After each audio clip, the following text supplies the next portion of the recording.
Hello students, so welcome to our channel. In this session, we are going to discuss about divide and conquer general method. So divide and conquer is a design strategy which is well known to breaking down efficiency barriers.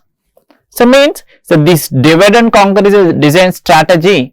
So this strategy we are going to use to reduce the time complexity of a problem. When the method applies, it often leads to large improvement in time complexity. So for example, sometimes the time complexity is big O of n square.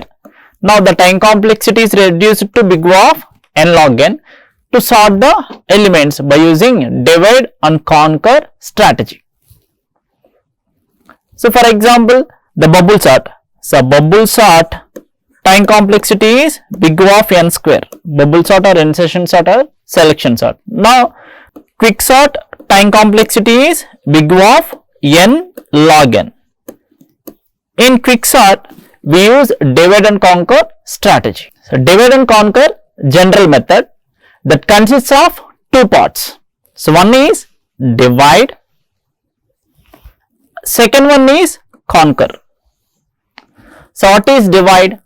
Divide the problem into number of subproblems. That means if there is one problem, now so this problem is divided into subproblems.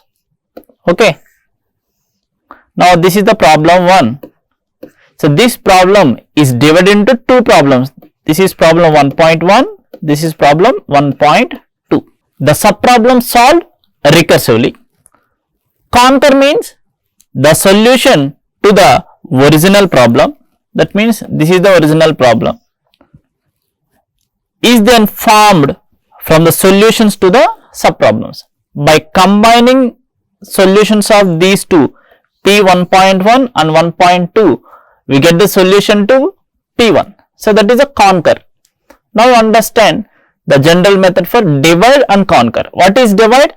Divide the problem into subproblems and we solve the subproblems recursively, and conquer means we get the solution of the original problem by forming the solutions of the subproblems. Okay.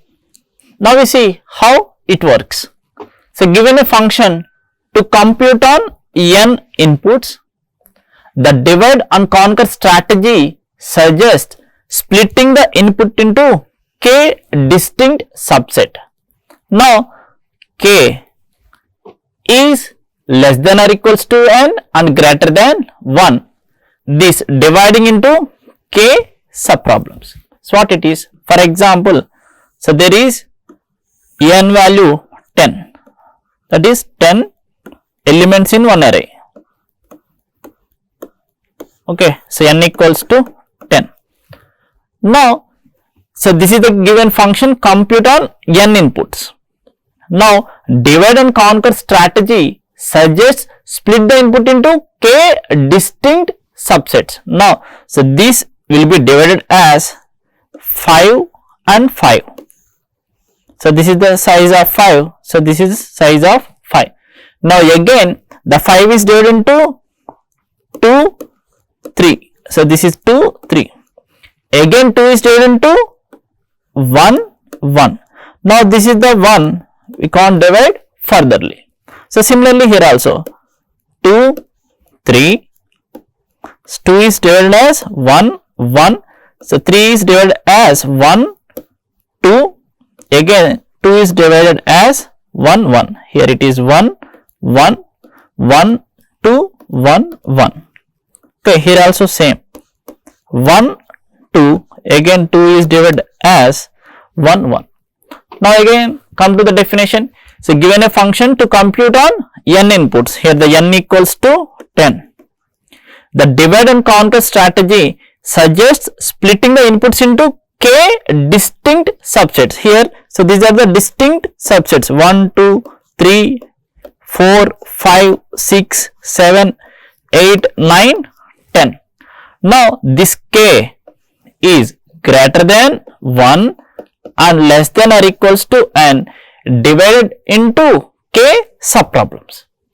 If the subproblems are still relatively large, then the divide and conquer strategy can possibly be reapplied. So what is reapplied here? First it is n. N is divided into 5 and 5.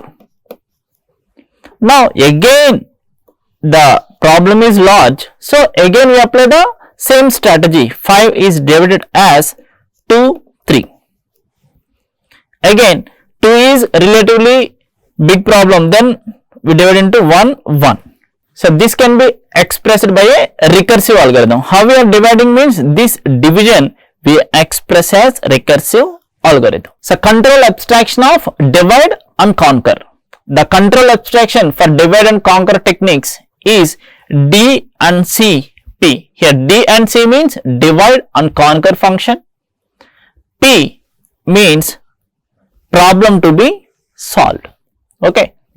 The control abstraction for dividing and conquer technique is D and C of P. So D and C is the function name and P is the problem. In divide and conquer, what is the strategy? The strategy is dividing the problem into subproblems. Now here, if small p, that means we cannot divide the problem into subproblem, then we return the solution S of p.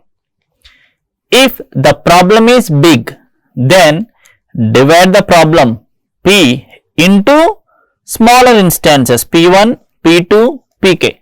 So k greater than or equals to 1.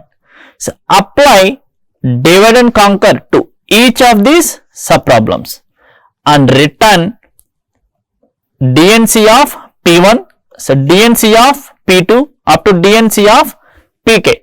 Now we combine all the solutions to get the final solution. So this is the divide and conquer strategy.